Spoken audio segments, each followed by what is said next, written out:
Halos isang buwan na lamang bago ang pagdiriwang ng Peña Francia Festival 2026, kaya nagsisimula na rin ang mga akbang sa seguridad sa lungsod ng Naga. Bilang bahagi nito ay naprubahan ng Sangguniang Panlungsod ang resolusyon para sa pagpapatupad ng localized gun ban at suspension of permit to carry firearms outside of residence o PDC4 mula September 5 hanggang September 21. Bali, meron tayong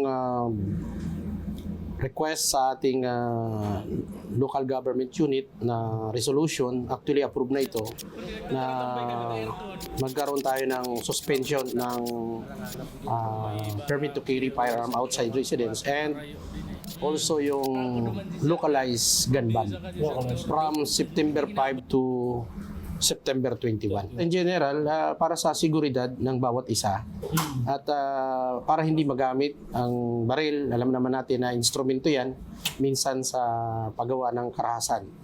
So para maiwasan natin yan, ay magkakaroon tayo ng localized gun ban at suspension of permit to carry firearm outside residence. Ayon sa pulisya, saklaw ng ipapatupad na gun ban ang lahat ng gun owners na papasok sa Naga City sa nasabing mga petsa. Hindi lamang kasama rito ang mga uniform personnel na nasa aktibong tungkulin, nakauniforme at may dalang maayos na identification. Babala rin ng PNP ang sino mang mahuhulihan ng baril habang ipinapatupad ang gun ban ay maaaring maharap sa karagdagang paglabag. Kung license ang baril, maaari rin umanong masuspende o mabawi ang lisensya ng may-ari.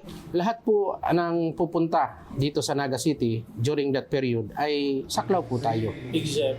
Except ang ating mga uniform personnel. As long as they are in duty, proper uniform at with identification. Aggravating yun sa part ng violator kasi alam naman na nila natin na may gun ban.